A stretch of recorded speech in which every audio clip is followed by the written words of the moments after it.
Just a quick little proviso that while we are cheerfully calling all vegans, the opinions and beliefs expressed by them do not always reflect our own.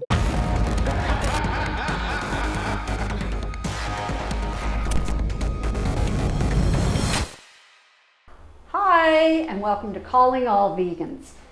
It's bone-chilling when we hear testimonials and confessions from slaughterhouse workers of kill floor shortcuts and shenanigans, inspectors turning a blind eye to unspeakable cruelty, contaminated meat scandals, the meat industry's indifference to animal suffering and its disdain for employees, and the physical and emotional price paid by. Our first guest managed to submerge himself in meat industry subculture and collect a veritable gold mine of anecdotal data to further the animal rights agenda. But did he go undercover or break any laws, sneaking himself into slaughterhouses and barns? Nope, well, not this time anyway. He was a government employee, an inspector with the Canadian Food Inspection Agency. And now that he's no longer working for the feds, he still spends quite a bit of time around slaughterhouses, only these days he's standing out in front of them as a protester. He's a 40-year-old vegan, so he better stay plant-based to look all smooth and dewy if he wants to keep using that handle in the years to come. Please welcome David Magina to Calling All Vegans. Hey, thank you so much, guys. Thank you, Sue, Alec. Thank you so much for having me on.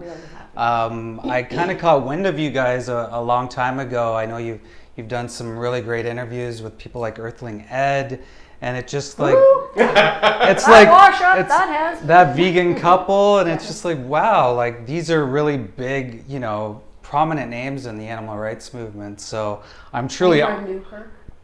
Ingrid, exactly, like all these big time names, and it's like wow, I'm sitting in a seat potentially where some of these people have sat, so it's a little overwhelming, but yeah, thanks for that introduction, and thank you so much for having me on. It is something that I did work in. I was a federal meat welfare inspector for about 15 years, and I saw a lot of horrific stuff, so I think what my goal is to share my stories and tell people what's actually happening in this industry. And as a professional, I guess we could say it's anecdotal or not, because if you look up the term and definition, being a professional in the industry does have some weight to it. So again, yeah, I'm just here to validate the community. I know there's a lot of farmers that often say things like, well, you city slickers, you don't know what's going on. I grew up in Mount Exactly. So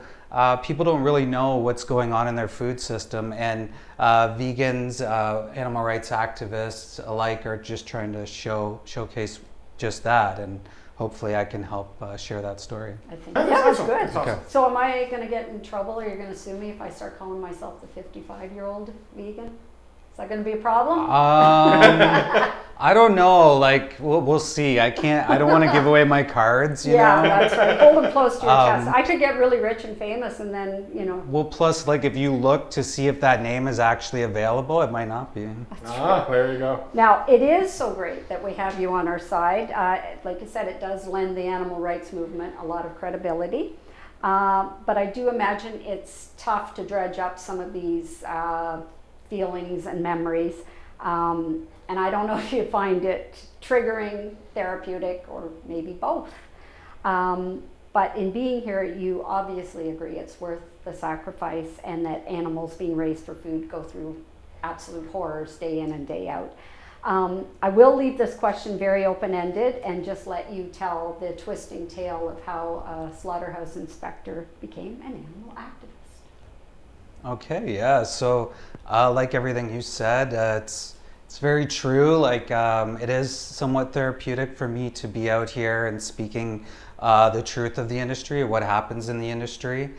So I am seeing a therapist. They are giving me coping mechanisms. There are certain points where I would be overboard with what I'm doing and seeing. But yeah, like I would just point out that like a documentary like Dominion is sort of baseline. It's exactly what happens in this industry. This is standard industry practice. So the things that I saw were even a little bit within the confines of the law, a lot more extreme. like a lot more devastating to witness and actually see. Part of my work was being in investigations, and I did see a lot of horrific things. So I'm often triggered. I'm often having flashbacks to that. And so if you see me caught off guard or not able to respond, sometimes it is those flashbacks. So that being said, like with my story, I think I've shared with a few people where it all began. It's sort of family gathering, getting into this business. They immigrated from Portugal, my grandparents, and so this is the industry they got into and the jobs that they were given. Common for immigrants, like a common immigrants. Absolutely. And so that being said, it was something like I looked up to my grandfather. He did the quasi-Canadian American dream. He worked on a slaughterhouse kill floor for this company called Schneider's. And then he worked his way into being a federal government agent. So to him, that's a major success, right? And so I looked up to him, I idolized him. And for me, it was like I didn't have a lot of ambition growing up, just with my upbringing and stuff like that. And my mother also, my aunt, my grandparents, they all worked in the industry. My uncle is still an inspector for the Canadian Food Inspection Agency. Kind of went into the family business. Yes. So I guess after realizing and seeing that there was an opportunity that I might not have to be a part of this, my ex-partner saw sort of how I was troubled with the things I saw, especially near the end of my career. Although I should have been troubled prior to that, there was a switch that was shut off. And so she talked about vegetarian. And I thought, well, maybe I can try that. But I had this, stereotype of what a vegetarian might look like. Skinny tree hugger, hippy dippy kind of thing, It's like, and why would that even be a bad thing now that I look back on it? But I was concerned. I was worried about my health. And once I did that, I found that I was eating more vegan than not. And so I just kind of transitioned that way. I stopped eating animals and I actually started to feel really great. Allergies went away, asthma kind of dissipated, and I just had this weird amount of energy all of a sudden, go figure. So that sort of started myself into thinking about maybe speaking out and standing up for the animals. I saw a few different videos, and I know there was one speech that was really hit home with Amy Serrano when she was in Toronto at the Liberation Conference, I believe. It was kind of a crappy live stream feed, but what she said just really resonated with me. And so from that point on, I did a couple vigils. I went to the university a couple times to do some street outreach, and then ultimately what really reaffirmed my beliefs in being an activist was attending a Cube of Truth. That's the slippery slope for a lot of people.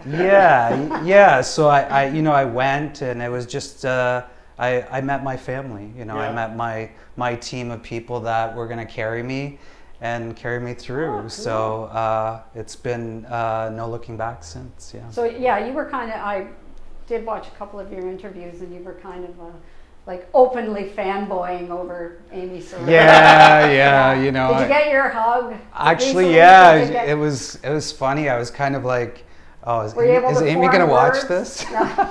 We'll make sure to tag her.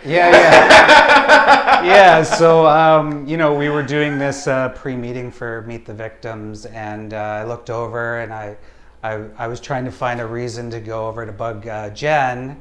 And maybe not the smoothest segue. Maybe just bump into Amy somewhat. Hi, Amy. Didn't see you there. So she saw me and she's like, "Can I give you a hug?" And I'm like, "Yes, you can give me a hug." So. As you weep openly, right? There was some tears. I kind of had to go in the back corner. Don't tell anyone. No. Oh no, we won't. Only all of the viewers. So, in the facilities where you were working, what were the different species of the victims, and how many individuals were being processed in a day, for example? Oh, that's a good question, Alec. And so it would have varied at times. So when I started, I think I was started at Maple Lodge Farms in Brampton, Ontario. So they're the largest poultry producer in Canada, with I think it's over 50% of the market in Canada. So when I left there, it was 500,000 a day. So that's how many they killed. 50 trucks, 10,000 per truck, or less, or more trucks with less. And so 3 birds per second, 280 birds per minute. So massive, intensive factory farming to the plant. So how does the speed was the brain game. even keep up with that? Like, how can a person even, I can't even imagine. Yeah, so when I first started, we had 3 inspectors per line. It was 60 to 80 birds per minute. So we were on various spots on the line. And so we would monitor the birds coming through for contamination or disease. And so ultimately the government did decide that, you know, they needed less inspectors, but let's increase the line speed. So they would do sort of like a random sampling where they would have to do less inspection. So if you looked at the rules today, the only reason they require an online inspector now is for export purposes.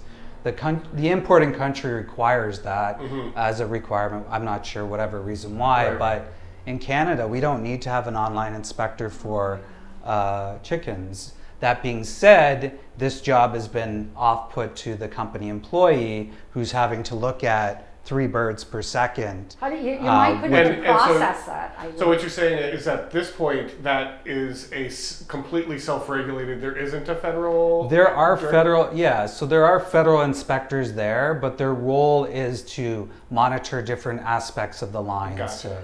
And at a variety of different times. I do believe there's still one online inspector at the end of the line. But that's a lot less direct observing all the steps along the way. Canadian standards is basically it's a free-for-all of self-inspection with some spot checks going on. And the only reason why and the only reason why there's even a federal inspector there is predominantly because of export laws, not because of Canadian laws. Yeah, absolutely. So, and as I was saying, it is spot checks, so it would be just looking at paperwork sometimes. So that's really how it all is with any of these industries, even fish.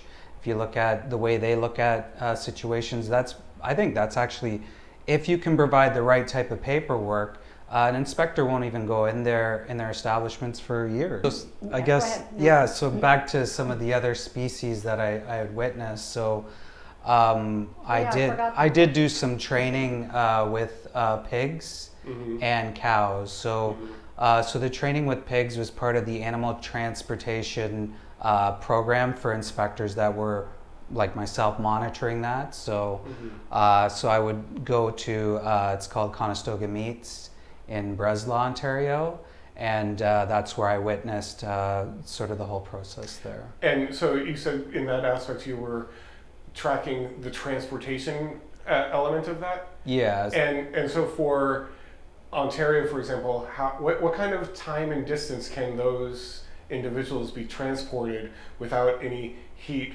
water, etc.? What are the laws for Canada? Well, I've heard and I kind of know that like the laws as far as transportation times and, you know, taking off water or feed, it's really ridiculous what happens in Canada because, you know, we're living in these climates that are so extreme, you know. Yeah, we can go -40 to +40 Celsius. And even worse when on a major highway because you've had the wind chill factor coming into effect as well. Absolutely. I mean, it's just one of those things that so many individuals, when they're talking about it, it's like, oh, I only buy locally and I only do this and that and the other thing. But even when you're buying, still get dead, you know, no matter what. Even when you're buying locally, there's still these aspects that are coming into play that have such a terrible. Yeah, these are creative marketing terms to make people feel better about their food choices. Some comfort, right? You can talk about free range, free run. You can say that you've brought the time of transport to a minimum or whatever they want to call it. But the fact is, there's still cows that are shipped all the way from Alberta, 30 plus hours to Toronto at St. Helens. So who's really taking care of what, right? Right. If you're allowing these beautiful cows that have gone through so much suffering to begin with, throwing them on a truck for 30 plus hours and in these extreme temperatures, we've witnessed it ourselves. They're still pregnant. Yeah. A number of them are absolutely. still pregnant. Yeah. And I've personally witnessed, you know, when I was working at Better Beef, now known as Cargill, I've seen them cut babies out of cows. And I know that that's happening at that facility. So let alone we're transporting these cows that are pregnant, but we're transporting them in their feces, sliding around these trucks, driving 30 plus hours without feed. Maybe they'll give water, you know, within 12 hours or something like that if they go to Northern Ontario to stop at this stop. But who's really monitoring that? Yeah, Well, yeah, if it's a hassle for the guy, he's just gonna go, meh, whatever. it's one of those things that even when you're following the minimum law, when people hear what is allowable under that minimum law, it's like, Yeah, these Really? generally accepted Yeah. practices. Right? Yeah, like- Well, yeah, imagine driving minus 15 with your windows down. exactly. And how long would that take you to, you know? And so that kind of brings me back. Like I was talking about, I have flashbacks. So I remember seeing many frozen chickens that, you know, were on these trucks. And we know that at Breslau they had frozen pigs. And so these conditions are still around. They may improve trucks, they may look at reducing certain times, but at the end of the day, you're still transporting animals in freezing cold or extremely hot days. So yeah, it's all pretty awful. Yeah, when I was living in Harriston for 4 years, there's a Canada Packers there, and they had these chickens come in. It had poured rain, so they were drenched, and then of course the temperature dipped below zero, and they left them out all night, and then Yes, everybody was... they suffocate in the rain. That's one thing that happens because there's just so much rain going inside the truck that they suffocate. And during these hot temperatures, you know, the birds on the outside might get some air, but the birds on the inside will boil Well, to death. chickens can't sweat, right? And they can't. Yeah, yes. they can't cool themselves like we can, right? Yeah. No, it's heartbreaking. So when companies coming over, we all clean up, and whatever we can't deal with in time, we hide, right? We've all done that. And although it defeats the purpose and it's counterproductive to the health and safety of the workers and the animals, would the facilities you were inspecting get a heads up that you were coming? And did you ever make surprise visits? Yeah, so with the places that I went to, like, so for example, when I worked at Maple Lodge, there were designated inspectors, and still are, to go there at these slaughterhouses.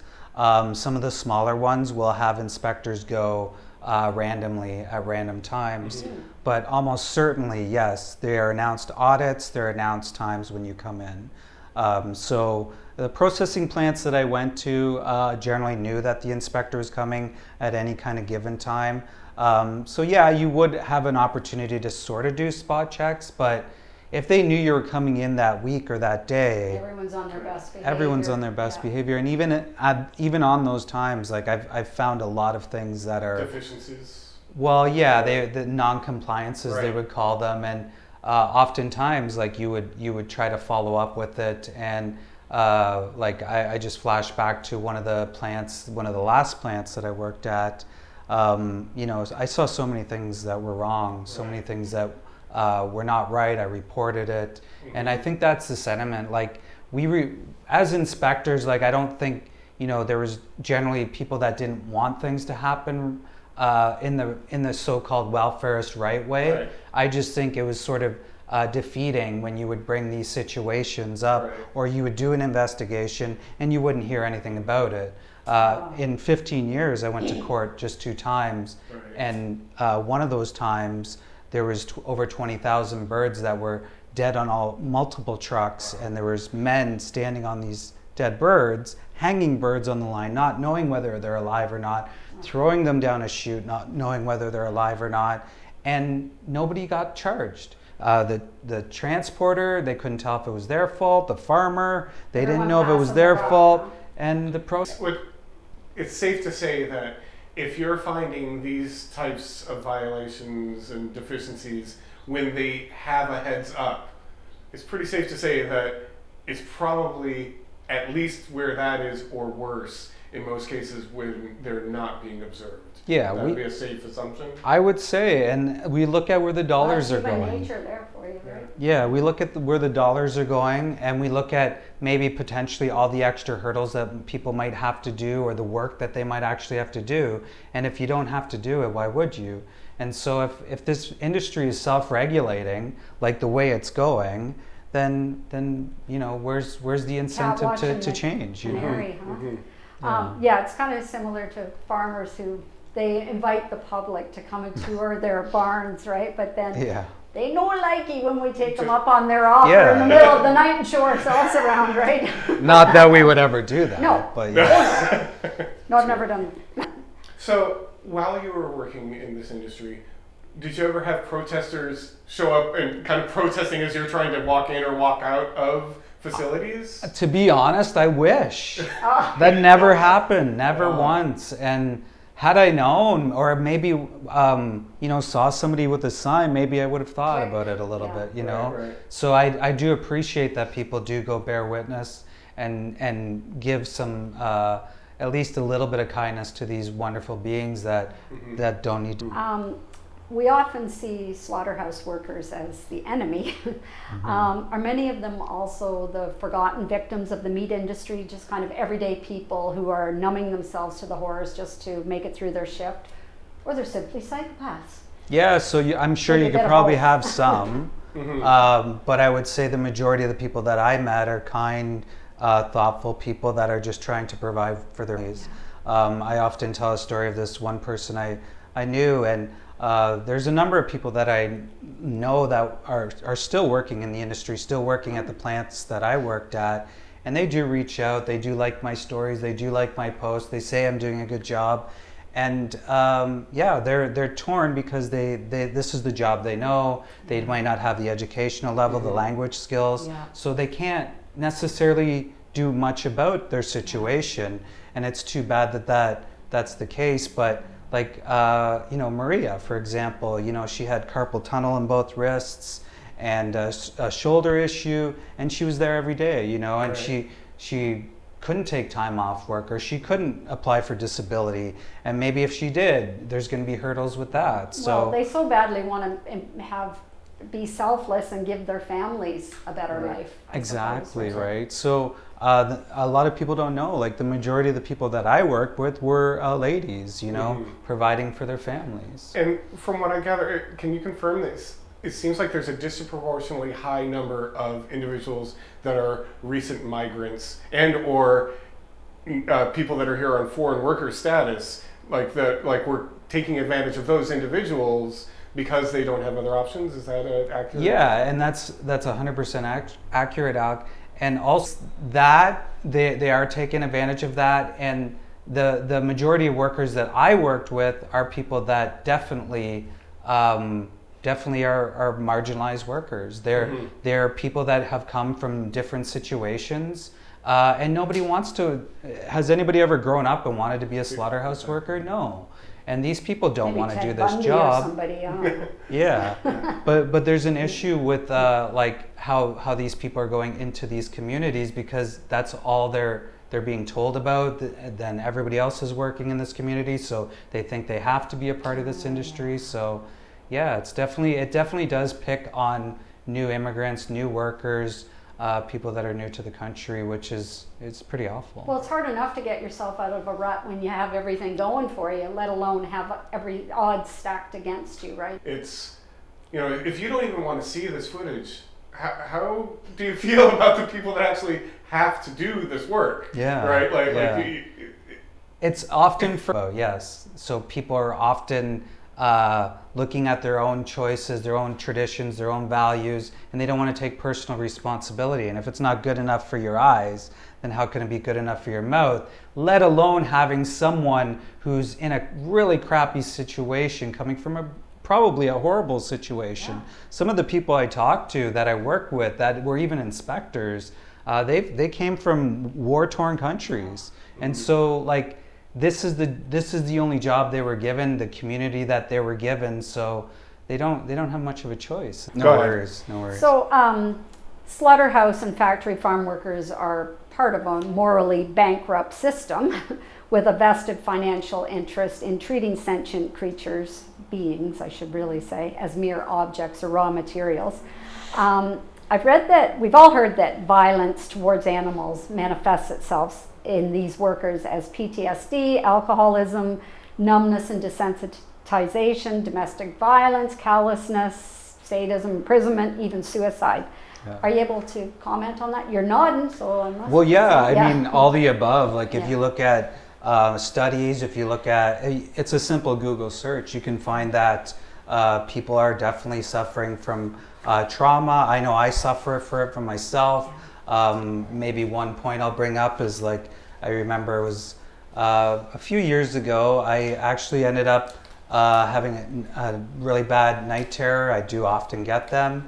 I flashed back to where I was working, some of the things I saw, and I ended up on the floor and I had scratched knees, and my ex-partner couldn't look at me any differently anymore because I scared her. And like obviously, you know, it wasn't just one time. I shut off emotionally as well. Like I had to bury this, and this is what I was taught growing up. Like especially when I went to work in the industry, like because my grandfather helped me get the job, that I need to man up, and you know, I'm doing this for you know, to pay for the bills, to help follow in the footsteps of my grandfather and not embarrass him and stuff like that. So I think I carried that with me, and even emotionally speaking, when I was talking to some inspectors, they just said, don't worry about it, it needs to be done. This is it's best this way, and you know, you just try to make the best within the system. So I think I carried that with me. And yeah, definitely, like I know I struggled a bit with alcohol many years ago. I just felt different, you know, different than everybody. I'd show up to events, and you know, I'm often the life of the party sometimes, but I often would just be faking it, sort of fake it to make it. So, and I've learned that through therapy masks too. We wear, huh? Yeah, I've learned it through therapy as well. Like instead of burying things, it's probably more important to speak about things. Oh, I'm a barrier. Yeah. So, and it's understandable, right? It's hard to be sharing your most intimate details about your life. Oh, so, for sure.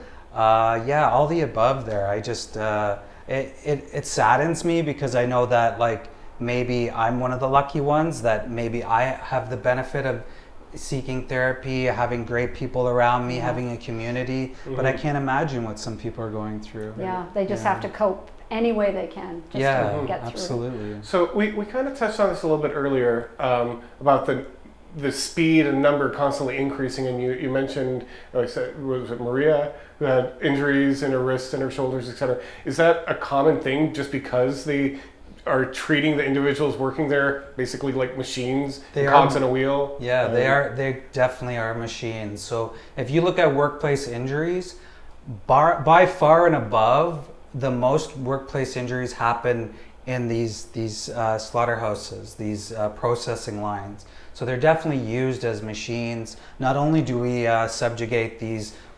individuals and we use them as animals, non-human animals, but yeah, the person's working in there, they suffer, right? You know, for example, the place I worked at, Maple Lodge, they even changed the hours.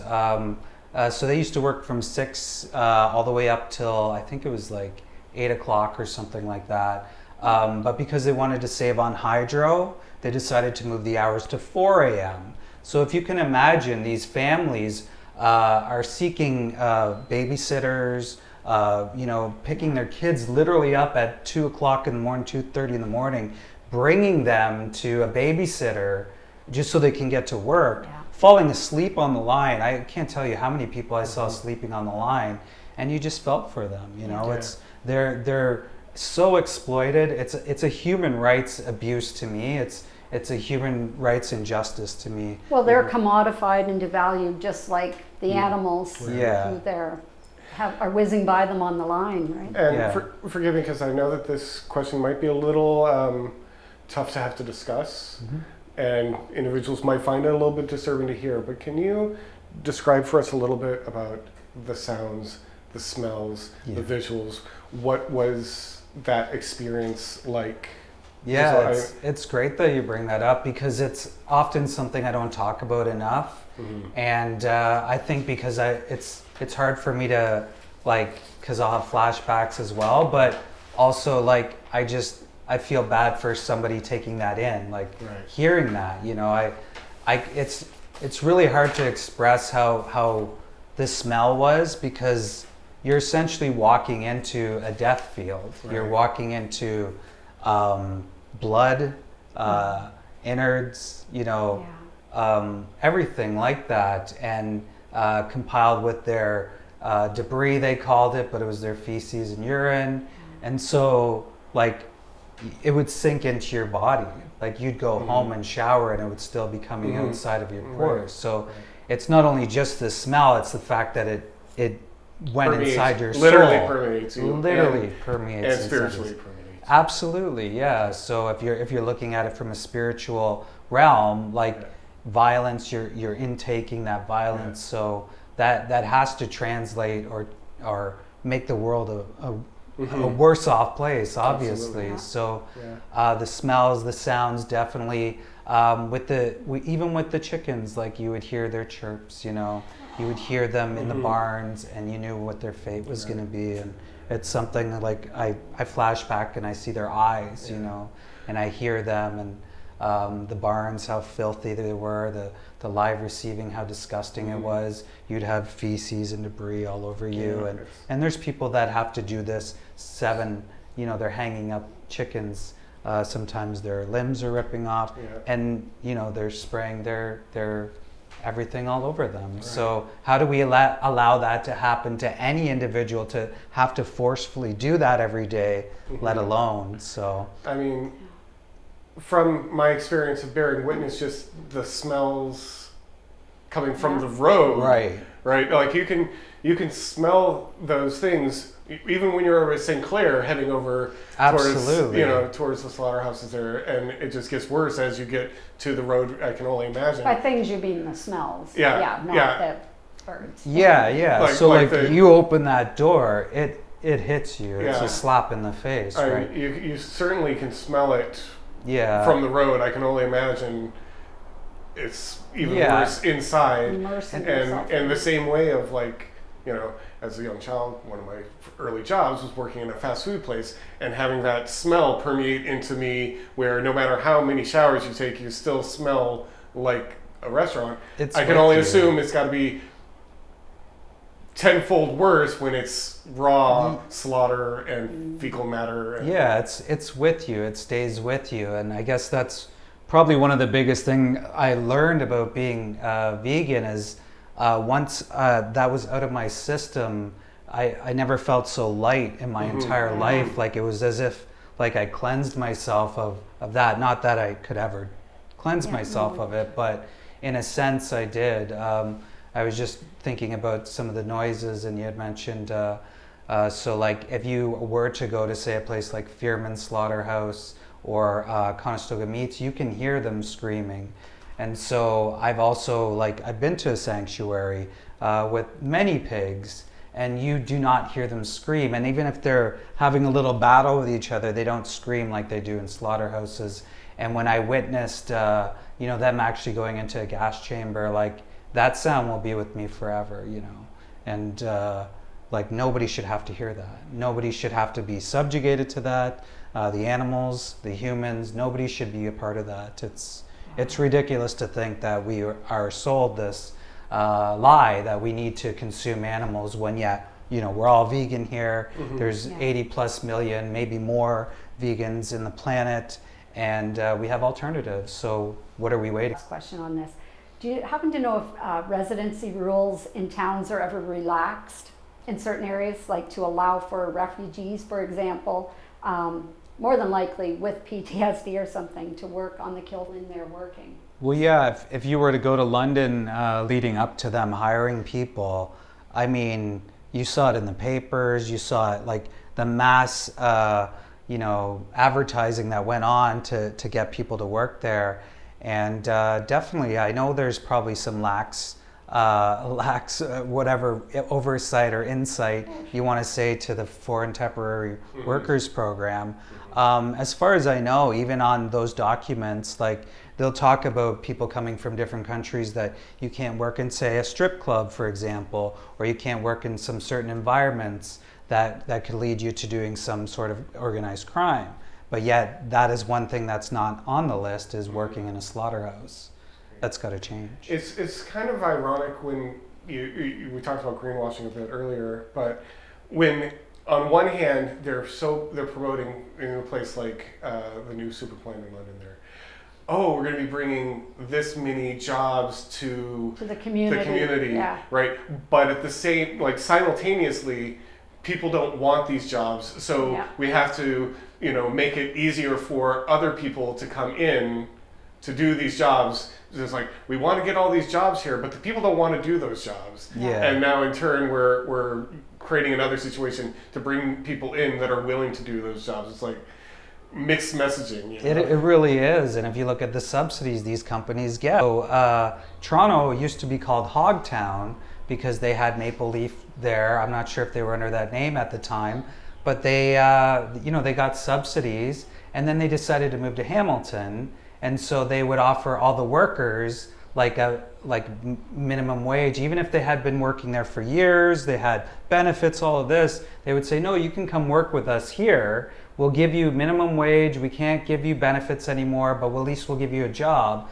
And yet the federal government's dishing out like $10 million here. And then they're closing all these plants out in different communities, and they're moving it into the superplex in Hamilton, or they're moving to London, as you were talking about, and they also got subsidies for that. So it's ironic that we're giving these same very companies are moving into plant-based meats, and instead those factories are being opened up south of the border in the States, while we're simultaneously building super complexes to bring down the cost of this unnecessary slaughter here in Ontario.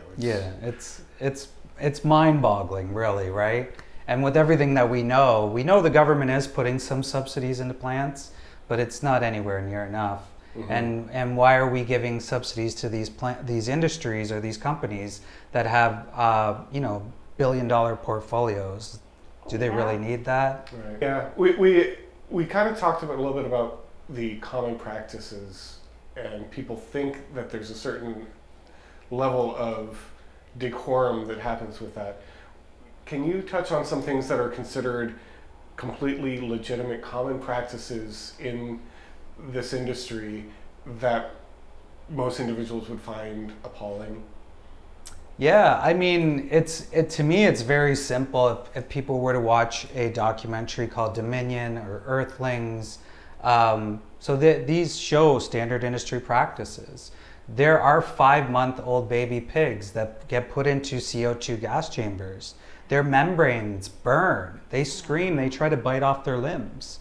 And so this is standard. Some of them wake up while their necks are being cut off. And this is considered humane. This is the standard industry practice that has been given in Canada and along the world. So this is just, one group of individuals. It's pigs, right? So with chickens, they get electrocuted in the skull. Like in a bath, they get hung upside down. Often their limbs are ripped off. This is standard industry. It takes, a certain percentage to just do an investigation. At least 1 or 2% of these birds have to die before an inspector will even take a look. And when you look at the prosecution, which I worked in animal health, and that was my job to collect any information that was missing from inspectors and give it to the person who decided whether or not they were going to go to court. There's hundreds, maybe thousands of files of these non-compliances that are were given so much effort and time into to showcase this industry, yet the people in charge turned a blind eye. They didn't want to go challenge it. So these just animals don't end up seeing any there's no justice. There's filing cabinets of it. There's thousands and thousands and maybe more, millions of animals that have died in transit, at farms, or at these processing plants that they don't look at them as individuals, is what I'm getting at. They're commodities, they're talking right? about percentages. They're certainly not treating them as individuals. Exactly. If they're saying, well, 2% or this amount of weight, like what they do in the fishing industry. Right. Am I correct in my understanding that even when something does occur, it's not like the factory doesn't shut down, because there are usually multiple companies working in that facility. So even if one is shut down, it's just a turnkey operation almost, where another name shows up or fills the void. So it's not having as much of an effect as individuals think when they hear, oh, such and such got shut down. Yeah, well, even as an inspector, when I'd shut down the line, because maybe I saw too many feathers, for example, I'd have a foreman come yelling at me. I would have a talk with my superior upstairs to say, well, maybe you shouldn't shut off the line. So these are the challenges that were represented to inspectors, and it's no wonder why it is the way it is now, because honestly, it's stakeholders, it's subsidies, and they're the ones who give the politicians the money, and the money allows them to make laws that are in their favor. We've all seen photos of tumors and cancers and nipples and fecal contamination on meat. Do sick and diseased animals regularly make it into our already very broken food system? I would say most certainly. Even things like cancer, cellulitis, a number of diseases that once were considered not edible for human consumption are either chopped out or flushed out of these bodies. So it will go into the food system. So I remember when there would be fecal contamination on a bird, that's what they called it, they would say that cannot go in the food chain. So then somebody had a brilliant idea that it would be okay if they flushed the fecal contamination off. And so that's what they did. The inspectors thought it was a bad idea, but the inspectors really don't have a say. And so that's how things progress. So I would definitely say, yeah, if we look at food poisoning, another clever euphemism, food poisoning is a pathogen that somebody's contracted. Salmonella, Campylobacter, Listeria, E. coli, all these things. Somebody's gotten sick because of what they're eating, and that likely came from one of these factory farmed slaughterhouses. And even when it's the spinach or lettuce that's getting the same thing, it's because of fecal matter contamination, because of the manure. Well, what are they going to do with all the manure, right? Yeah. So they've used that as part of the process. And if any of those products are not considered fit for human consumption, then what ends up happening with that?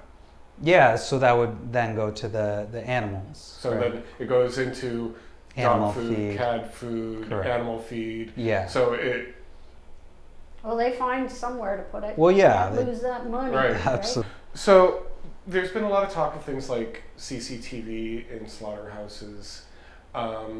Is that just trying to make people feel better? Is there any value to that? And if there is any value to that, what do you think would be necessary for there to be a value to that? Well, I mean, to me, it's hand over the footage to the activists. Yeah, so to me, it's like, who's going to really be monitoring that? Right. And I look at some welfarist approach, sort of the same.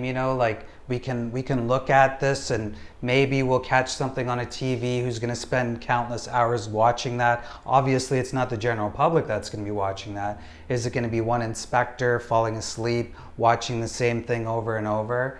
I don't see it as effective. Get Chris Del Force, who made Dominion, he'll sit and watch. Oh yeah. I mean, I guess, right? But I don't really see it as I don't know when it will happen. It might happen in Canada, but I don't see it as being effective. I look at it as like more of a euphemism kind of thing. Just like I look at the Canadian Food Inspection Agency as a euphemism.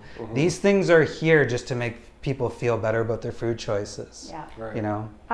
So the majority of us endure strong negative reactions from our families when we go vegan.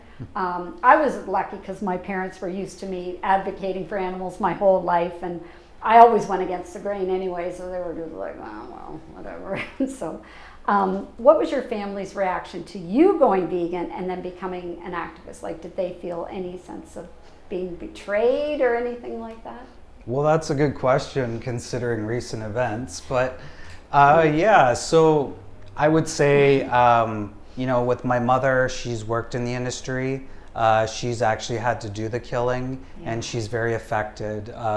So she, you know, I don't know if it's a cultural thing, but suffered from alcoholism for a while, and also flashbacks, and I believe it's really affected her well-being overall. I don't think she didn't have the resources like maybe people do today, or myself. Maybe a lot of people don't have resources. Well, and a lot of people then, you know, you don't talk about such things. You keep everything mashed down inside. Yeah. And so she was in a similar position as me, where she didn't want to let down the family. She got the job through help, and so so she's very empathetic to me. You know, we share stories of sort of the same dreams that we actually have. Wow. It's difficult when we discuss, but I feel like we can empathize with each other. Now, for the rest of my family, you know, my stepdad, every once in a while he'll joke around with me. You know, I can give it as much as it's given to me. Oh yeah. But like my brother and my dad, you know, it's a work in progress, I guess. I'm sort of a Mr. Brightside. I kind of want to be optimistic about it, but also too, like, people I believe are using cognitive dissonance in order to mask their, you know, hypocrisy. So I think that's a way of deflecting. And so with my father, my brother, and maybe some other people in my life, I think they're using that just to not have to think about their choices. Right. So Willful ignorance. Yeah. or a short way to put it, willful ignorance. I've heard how doctors and nurses aren't grossed out having a meal, like even a meaty one, right after participating in a surgery or some other bloody procedure. Were you able to eat meat in these facilities? And if so, did you consciously disconnect, or was it just... Sue putting me right on the spot. I love it. Yeah. Right. Well, yeah, I mean, like, I don't think I ever ate chicken while I worked at Maple Lodge, just because I don't know why it grossed me out, but I also ate other animals when I was there. So maybe it's because it was wrapped up and had sauce on it. Yeah. But it's pretty freaking disgusting, isn't it? Yeah, when you think back, I didn't have the luck to be raised vegan. And when I go and think back at those things that we just completely disconnected, it's just like... It's called indoctrination. Exactly. There's a reason why most people, when we go into a grocery store today, we don't see the full carcass of an animal there. They're all nicely, neatly packaged up into small, completely disconnected items, so that we don't make that mental connection that this is a sentient being that is being consumed. Yeah, it's not like you have their photograph sitting beside them saying, "Oh, this is who you're eating," right? Yeah. So, yeah. I'm sure that you know there are a lot of terrible things that you saw and heard, and it wasn't something that was a quick situation. Sometimes it could be minutes long of seeing that.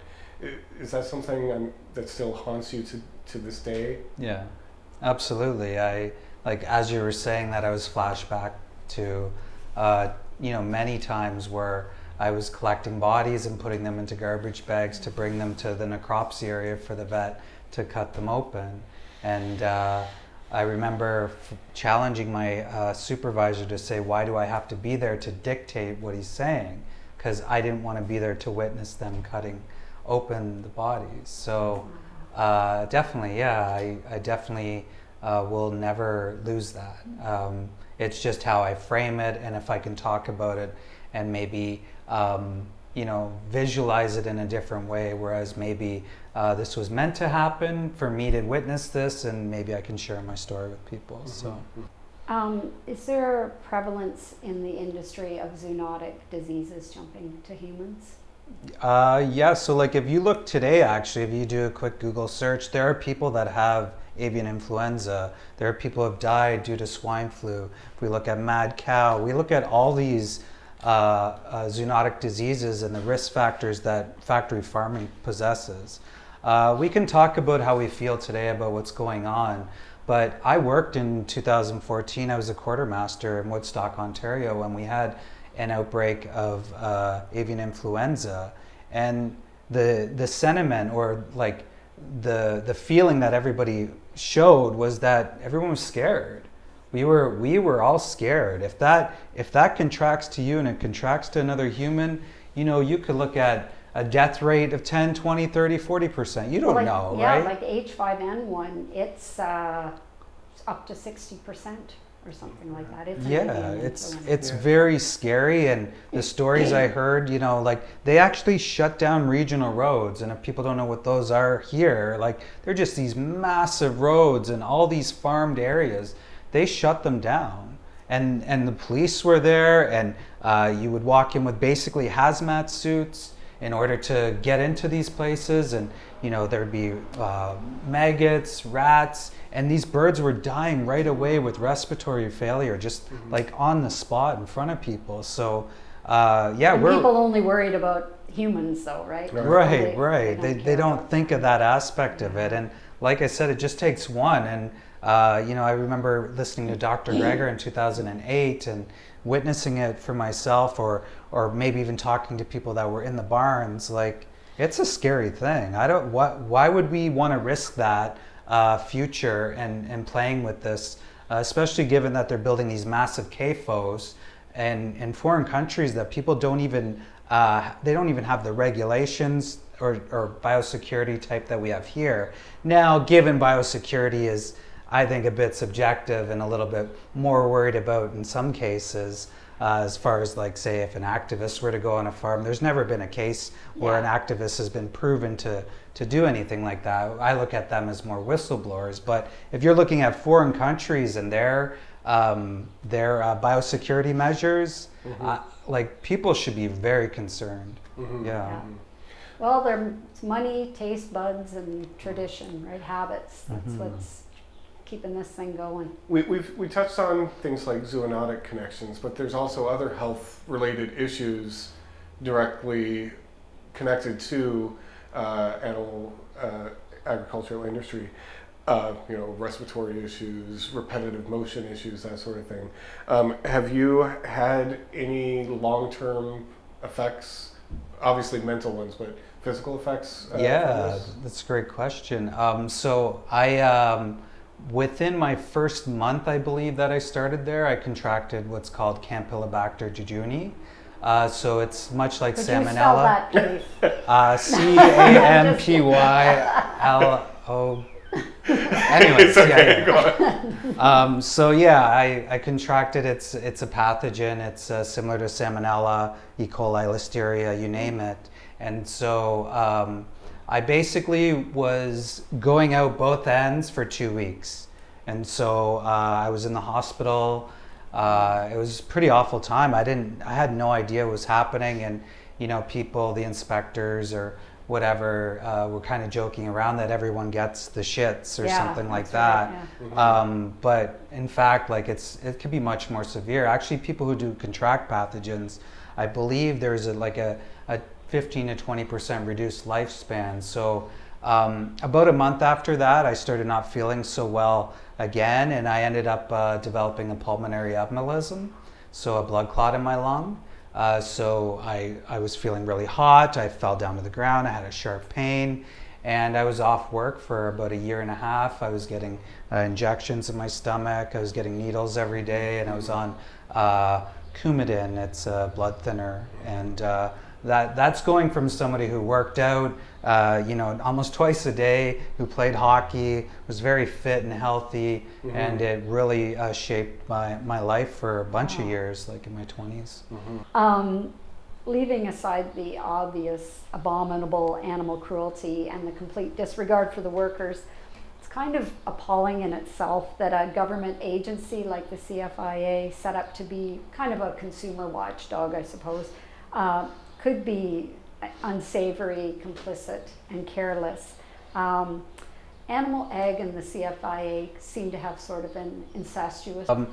It is sort of like exactly what you said. There's from what I remember, there's stakeholders that go to these committee meetings, and they're the ones who are pushing for faster lines, faster processes. Let's get this law and this regulation or deregulation to happen so we can move things faster. Right. And so I think that's a fair assessment. I think they marry each other, and I think often people don't understand that that's how this system works. They don't understand that, there used to be these massive labeling requirements, for example, that, you had to vet it through an inspector, then the inspector would send it in. Now it's the company sending these labeling requirements in, and the labeling office has shrunk. So it's very, they want to say progressive for trade. However, I don't know if that benefits the consumer at all.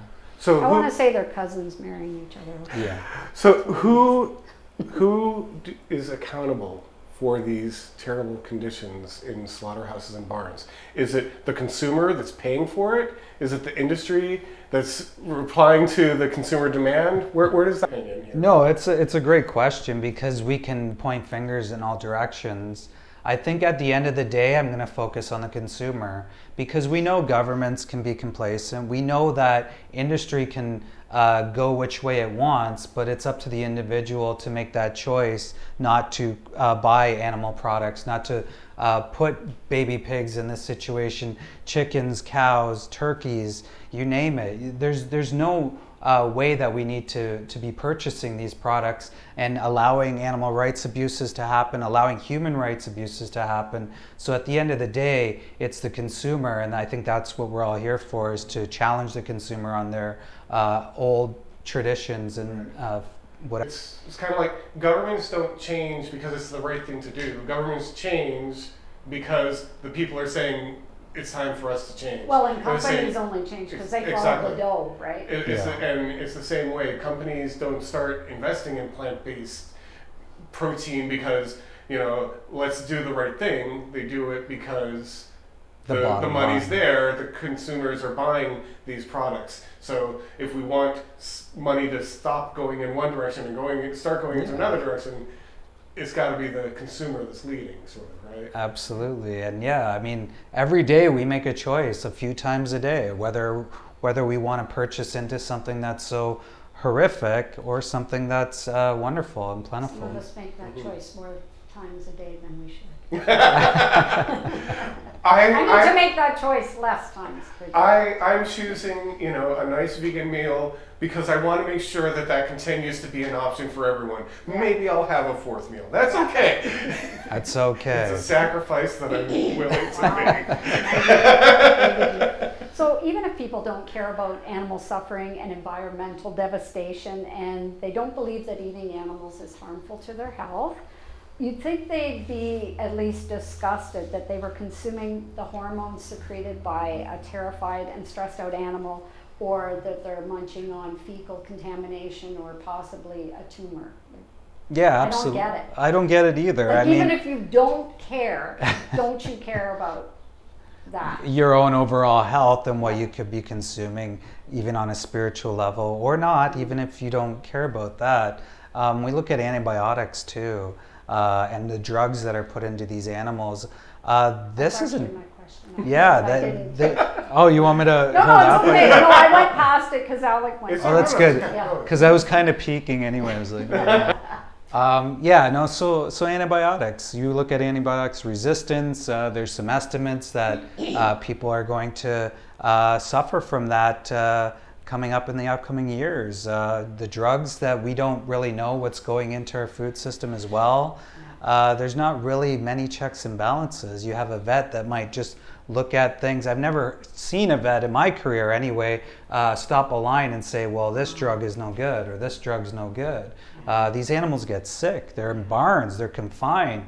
Pigs often have a cough and many weeks just before they're going to slaughter. So some people will get sick from that. They have diarrhea epidemic as well, and all these horrible things that people don't realize that consuming that flesh, you know, we look at hospitals, we look at people's fitness levels, we look at all these things, and there's a reason why the hospitals are flooded with people. I note on that, but the solution is in the industry, throw drugs at all of them, right? It's, you know, hit them with all sorts of antibiotics because you can't treat the individuals. So rather than do that. So everybody gets dosed, not just the two guys who might be sick, they just dose everybody to prevent them from and that in turn leads to increase of immunity, superbugs developing because we've been so strong and heavy-handed in using these medications to try to treat these rather than treating the individual. Just looking at the root cause of it and using what nature has provided us, and as far as we know what nature has provided. Our global food system is built on the slaughter of well over 70 billion land animals, with more than 90% of them in factory farms, and trillions of marine animals every single year. Large numbers of animals' immune systems weakened by stress and fear, living side by side and on top of one another in cramped and filthy conditions, fall ill easily, making these facilities the perfect breeding ground for viruses to flourish, mutate, and spill over to humans. These animals are not social distancing. And to prevent animals from getting sick, they are pumped full of antibiotics, which should be of grave concern to humans with the very real threat of rampant. It's just, you know, this has been a very intense session and interview, but it's been extremely informative and a very important conversation. So thank you again. I really do appreciate that. Let's try to just lighten things up a little bit. Sure. So what's your favorite form of activism, and what would you say is the most effective form of activism? Oh boy, that's harder than the other questions you asked me. They're very different, aren't they? Exactly, Like, those are two very different polar opposite. I love having the individual conversation. So street outreach is probably by far my favorite. You get to connect with somebody on the individual level, and oftentimes they might be seeing footage for the very first time in their life and seeing how they're affected by it. And I think there's no greater feeling of knowing that somebody might change, and who knows what that person could be. They could be the next Earthling Ed. They could be, you know, the next vegan couple. They could be Jen, Amy. You know, they could be a number of different people. Who's Jen? and Kirsten as well. Like, you know, it could be a number of different people, and if you could you know, pushed it a little bit that way, it's tremendous. The most effective, I'm still on the fence about that. I don't know, because I think we're always learning and we're always trying to see what is the most effective. Well, different things resonate with different people though, right? We're all wired differently. Yeah, so. and I think that's the point, is that we can be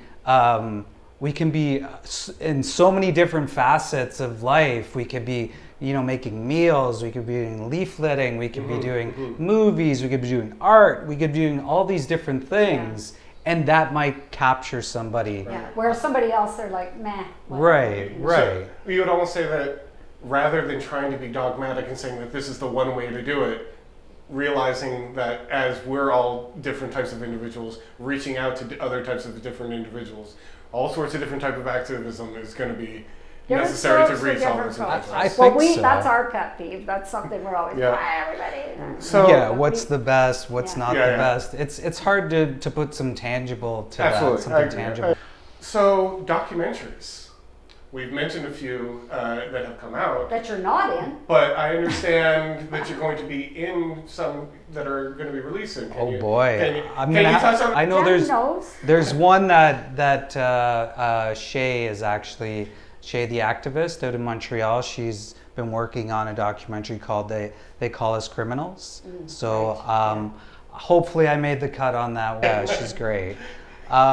World Vegan Film, I think it's called, Worldwide Vegan Film. I can't recall. They're in the works of it, you know, Right. so I might go back Well, and the do title another might videos. change. Yeah, Yeah. working titles, but you're coming up into a few, right? Yeah. So greed in this industry leads to total disregard and perhaps even contempt for both animals and humans. I'm talking about the meat industry. With so much at stake, is it possible that the meat industry can be dismantled and viewed in the same way as the tobacco industry? Because the meat industry is kind of like the tobacco industry. Like, meat is the new tobacco, kind of, right? I would totally agree. I think there's going to be a new tobacco. I think there's going to be a new meat at any given stage in our evolution. So I think at some point we're going to be looking at the devastation we caused just by doing this to non-human animals and human animals. You know, so I feel like We're all going to get canceled. Well, Cancel culture is going to cancel us in the future. It's for a eating possibility. You never know, right? Yeah. Can you touch on some of the activism that you have currently or that's on the horizon and kind of let us know if individuals do want to follow you, what are some ways that they can do that and touch on that sort of thing? Yeah, so always working on activism, always looking to be better, learning from many of the events that I've done. I have a great little community that we've worked on many things together. So right now it's We the Free. So we recently did the first event in Canada. So shout out to Kirsten and Jen who helped make that event happen. So we're looking at, hopefully that'll be more prominent in Canada. Also just working on just small little campaigns as well. Like I launched a Starbucks pressure campaign. Oh, yeah. And it's a soft launch, you know, so I'm hopeful that people will pick up on that. Basically, we're asking Kevin Johnson, the CEO, to put pen to paper when they're going to commit to being fully vegan. And I think it's something tangible for them. They have it on their website. They're talking about being net zero in 2030, which is kind of weird if they want to have dairy products in there. So I feel like there's negotiation room with them, and a lot of people are open to changing there. So yeah, just like my regular street outreach, I do Anonymous for the Voiceless. You know, we worked on a Meet the Victims campaign recently, and that was, I think it was fairly successful. We had a number of news media outlets talk about turkeys and what they go through, and hopefully it prevented. Well, a week before Canadian Thanksgiving, Right. that's the time you want them talking about Exactly. it. So if it can just, like, somebody just feels that and says, no, I'm not doing it. Exactly, and we know some that have, and we know it's inspired some activists as well, and the community has come together. So we do have a GoFundMe currently on right now. Which is? Me. So if you care to donate, I know the lawyers' fees are going to be a little bit expensive and whatnot, so please do so. And yeah, so I have a small little YouTube channel, The 40-Year-Old Vegan. I haven't posted for a while, but I hope to in the future, maybe do some live streams and stuff like that. Yeah, I'm probably forgetting something, but maybe one more thing is a Brave New Life project. So I did an interview with them as well, and they are looking at getting fundraising or donations from people to move slaughterhouse workers into other jobs. That's so awesome. I hope to help them out with that. You know, it's sort of a grassroots thing Yeah, I as was well. looking that up. I watched another one of your interviews, and it's open on a tab on my computer. Oh, awesome. That's great. It Yeah, looked good. so- Looked really good. Unfortunately, Sue's got so many tabs that you can no longer read the titles Yeah. anymore. That's So- okay. I have to empathize with Sue because I'm sort of the same way. That's me, and then it's just this long Like, thing. oh and yeah, my there's computer's this. almost grinding to a halt. Right? Yeah, But yeah. I still I keep on trying to teach her that she can bookmark things, but you know. True. There might be a million bookmarks. Well, I there. bookmark them and I keep them there. That's what I do. Finally, perhaps the most important question. I'm not sure if you've ever seen The 40-Year-Old Virgin, but wondered if you were interested in reenacting the chest waxing scene on Oh, wow. I'll do anything for the animals. So, yeah. That's a good one. Yeah, I haven't heard that one. Well, thank you very much Thank for you, sitting Sue. down with us and showing that it is possible to escape the matrix. Absolutely it is. Yeah, thank you. Thank you again for your time today. It's been a very intense and meaningful, but it's also been a pleasure to be able to help get this information out. I really appreciate it. I appreciate it, Alec.